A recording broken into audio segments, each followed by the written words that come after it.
안녕하세요. 평생투자 파트너입니다. 네, 오늘은 2018년도 10월 22일. 네, 오늘은 월요일입니다. 자, 오늘도 이제 한 주가 시작이 됐네요. 그쵸? 그리고 10월 달은 굉장히 시간이 빠르게 흘러가고 있습니다.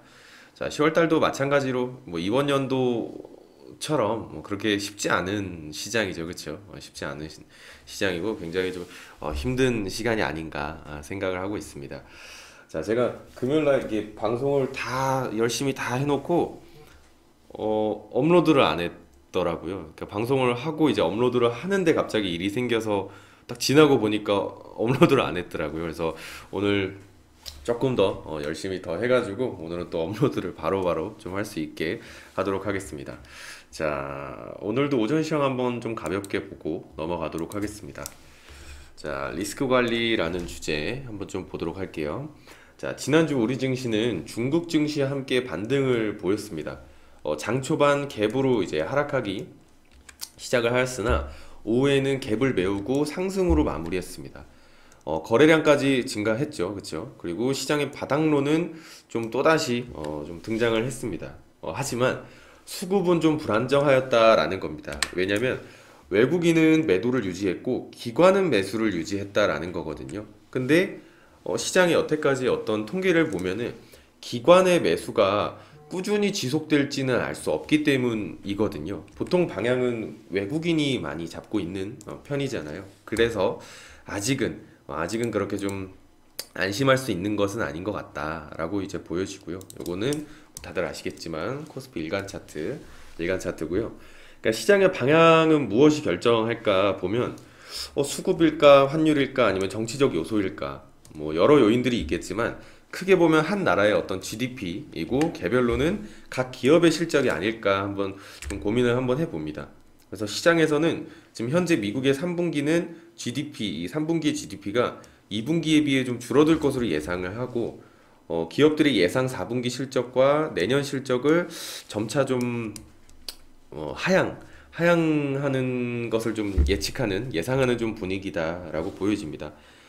그러나 또 한편에서는 지금의 주가는 이미 선반영되어 있다는 논리도 등장을 했습니다. 그럼에도 상승의 모멘텀이 부재한 상황에서 마음이 편한 상황은 아니다라는 거죠. 그러니까 지금 상황에서 사실 지금 이 말 자체가 그럼 뭐야 이게 뭐 실적이 안 좋아서 더 하락한다는 거야 아니면 그쵸 뭐 이미 선반영되었다는 거야 라고 생각을 하실 수 있는데요.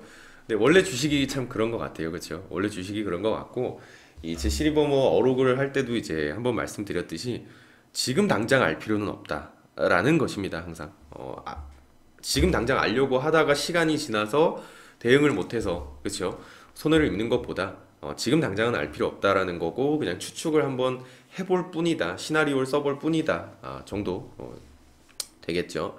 그래서 주식 투자는 우리는 좀 급할 이유가 없다라는 겁니다. 급하면 무조건 지기 때문에 시장은 언제나 매일매일 열리고요. 앞으로도 계속 열릴 것이기 때문에 지금은 뭐 투자보다는 아무래도 리스크 관리에 좀 이 신경을 써보는 것이 일단 우선이 되지 않을까 생각을 해봅니다.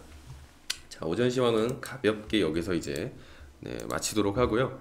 자, 제시리버모의 어록, 이 제시리버모의 트레이딩 방식에 대한 내용을 한 5가지를 다룰 건데 엄청 디테일한 내용들은 아니고요. 큰 그림에서 한번 좀 같이 글을 읽어보면서 한번 좀 말씀을 한번 드려보도록 하겠습니다. 자, 나의 트레이딩 방식 1. 지금 현재 및 앞으로의 시장 상황이 각각의 업종별로 어떤 이 개별 기업들의 이익 창출 능력에 어떤 영향을 미칠지를 연구하는 것이야말로 내가 가장 증시하는 트레이딩 방법론입니다.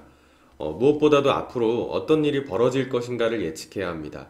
향후 전망을 확실하게 내린 다음에는 심리적 순간을 기다립니다. 나는 아무렇게나 거래하지 않습니다. 얼마나 많이 거래할 것인지 또 이 거래에서 손실 한도는 얼마로 정할 것인지 결정한 다음 이 정해진 물량은 단 한 번에 다 매수하거나 공매도 합니다. 라는 말이고요. 그러니까 이 리처드 와이코프는 1921년 6월 달에 제시 리버모어를 만났다라고 하는데 당시 리버모어는 해리먼 증권회사에서 마련해준 이 전용 사무실에서요 주식 거래를 하고 있었다라고 하는데 이 와이코프가 그를 찾아가서 트레이딩 방법론을 묻자 이렇게 방금 답했다라고 합니다. 그러니까 리버모어는 단기적인 주가 등락보다는 중장기적인 시장 흐름에 따라 좀 거래를 했다라는 것이고, 그의 트레이딩 스타일은 강세장에서는 강세 흐름을 쫓아, 약세장에서는 약세 흐름을 쫓아 거래하는 것이었다라는 겁니다. 당연한 말이지만 사실 쉽지 않죠. 추세 추종을 한다라는 것 자체가요. 자, 넘어가서 두 번째, 나이 트레이딩 방식 두 번째. 자, 사람들은 주식 거래의 기본이 무엇인지 쉽게 이해하지 못하는 것 같다. 주식을 매수하는 가장 안전한 방법은 시장이 상승세를 탈 때 매수하는 것이라고 나는 자주 말한다.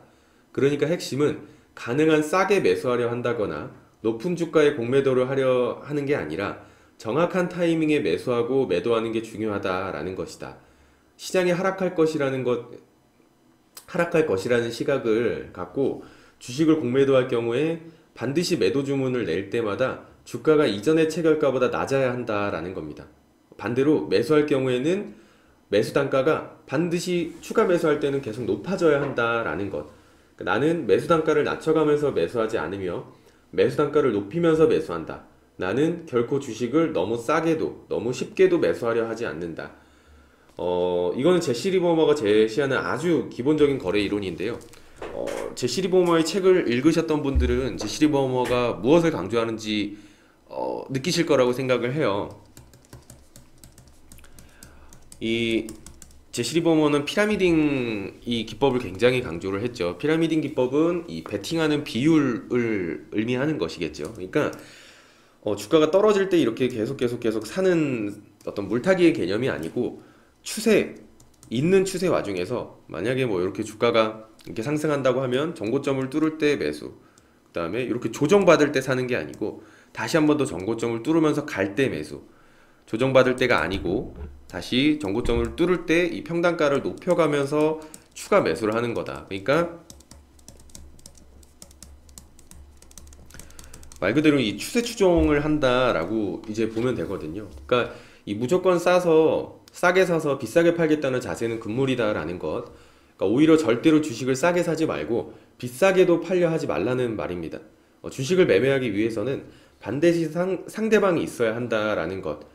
내가 매수할 때는 나에게 매도하는 상대방이 있어야 하고 내가 매도할 때는 매수하는 상대방이 있어야 한다.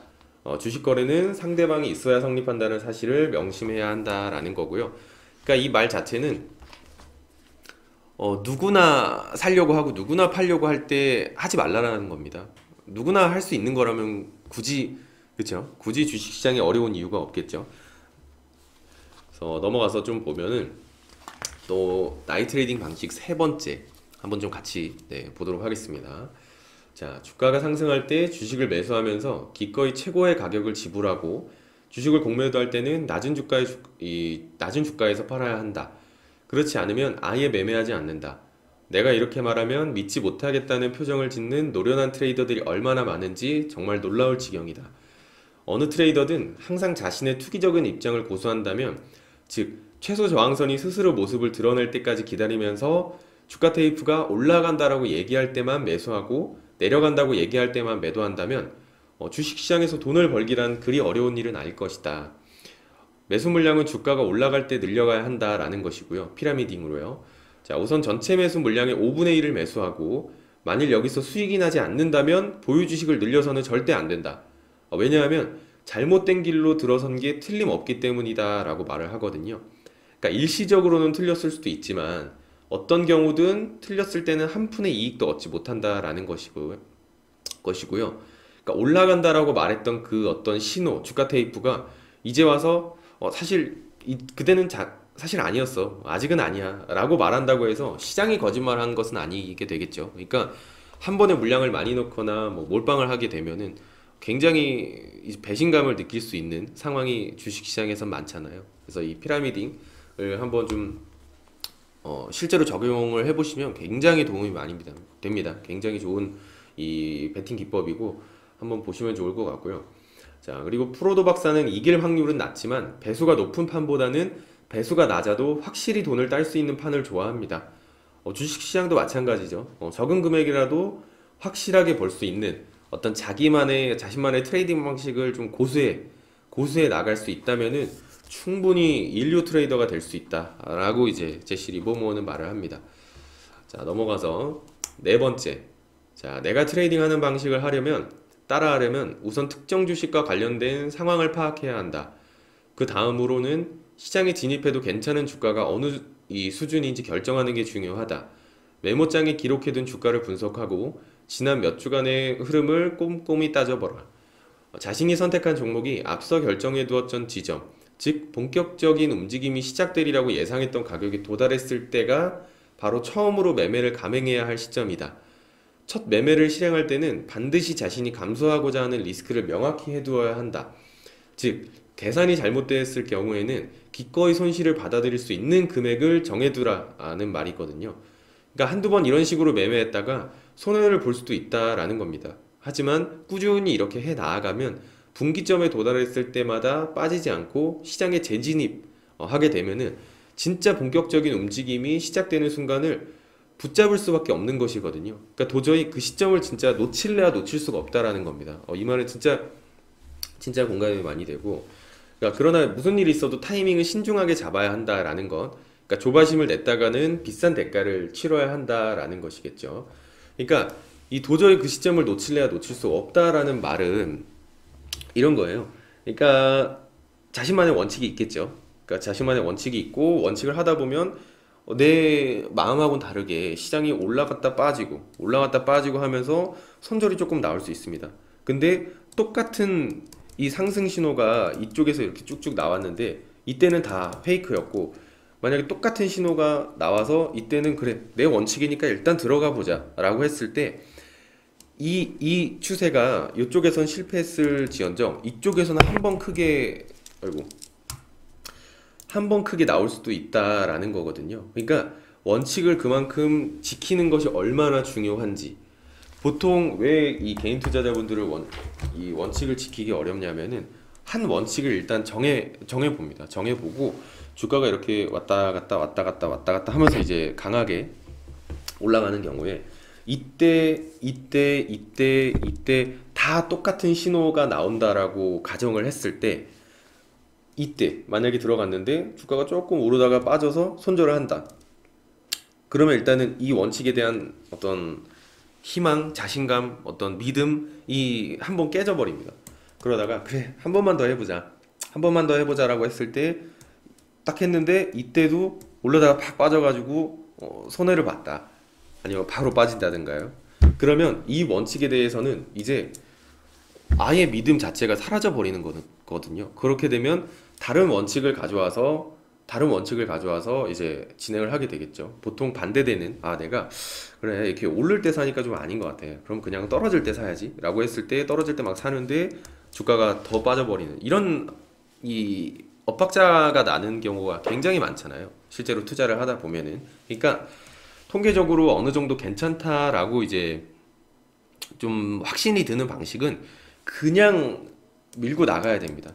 그러니까 그 방식은 자신만이 어떤 주식을 경험하면서 발굴하는 것도 있겠지만, 이렇게 성공한 투자자들의 책을 보면서 이 투자자들이 갖고 있는 어떤 뭐 피라미딩 방식이라든지 아니면 하다못해 뭐 볼린저 밴드를 이용한 매매 기법이라든지 그런 것들을 딱 하나 두 개 정도 정해서 그거를 밀고 나가느냐, 그게 중요한 거거든요. 괜히 이게 기술적 분석을 했다가 볼린저 밴드는 좀 안 맞는 것 같아 하다가 포기, 그러다가 뭐 다른 차트로만 이제 하다가 또 포기 하다 보면은 이도저도 아니게 되고 나중에는 어떻게 되냐면요, 보조지표가 뭐 한 다섯 여섯 개씩 깔려 있는 차트가 되는 경우가 많거든요. 그리고 이 캔들 차트 안에도 막 이동평균선과 뭐 일목균형표와 볼린저 밴드와 뭐 여러 가지를 섞어서, 그리고 매물대 차트와 이런 경우가 굉장히 많기 때문에 그러면은 뭐 눈만 아프고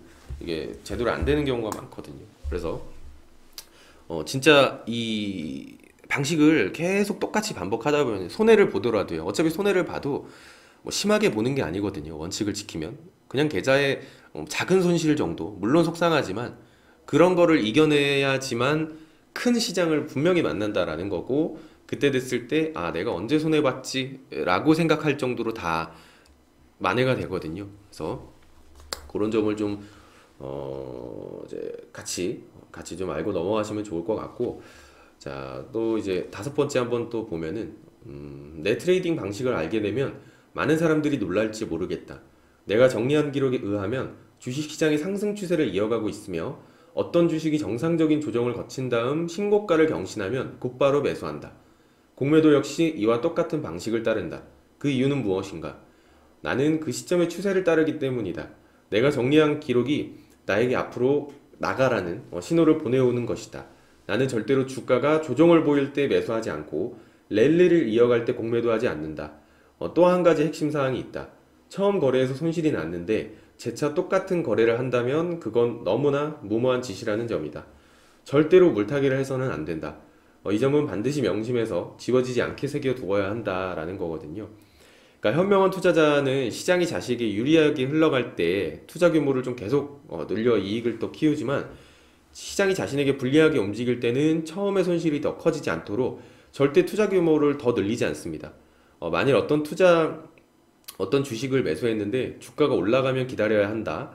그러나 매수한 종목이 주가가 떨어진다면 그건 매수 결정이 틀렸다라는 것이므로 재빨리 매도해서 손실을 끊어버려야 한다라는 겁니다. 그러니까 이제 지금은 약세장인 거고요. 강세장 때 생각을 해보면 다 올라가는 종목이 있는데 시장은 상승하는데 그쵸? 약세장 때는 웬만해선 다 종목이 떨어지니까 이럴 때는 뭐 그렇다 쳐도 우리는 이제 매수할 때 보통 매수만 하는 사람들이잖아요. 저희 국내 투자자들은 주가는 상승하는데 내 종목은 빠진다 라는 것은 충분히 점검해 볼 필요가 있겠죠. 근데 시장이 빠지는데 주가가 빠지는 거는 뭐 자연스러운 일인 거고요. 그쵸? 이 상승할 때 소외되는 것을 하지 말라라는 겁니다. 상승할 땐 상승하는 놈들을 가져가야 된다라는 거고, 그러니까 작년 저희가 이제 했던 방식 돌파 매매를 많이 했다라고 말씀드렸잖아요. 지금 약세장에선 볼린저 밴드 매매를 하고, 그러니까 그 했던 이유가 돌파 매매는 강세장에서 굉장히 유용합니다. 수익도 굉장히 크고, 그러니까 가는 놈을 더 잡자라는 방식이기 때문에 추세 추종을 충분히 해볼 만하다라는 것입니다. 자, 오늘은 여기서 이제 가볍게 이제 마치도록 하고요. 책을 한번 꼭 읽어보시기를 좀 추천드리도록 하겠습니다. 자, 오늘 하루도 화이팅 하시길 바라겠습니다. 감사합니다.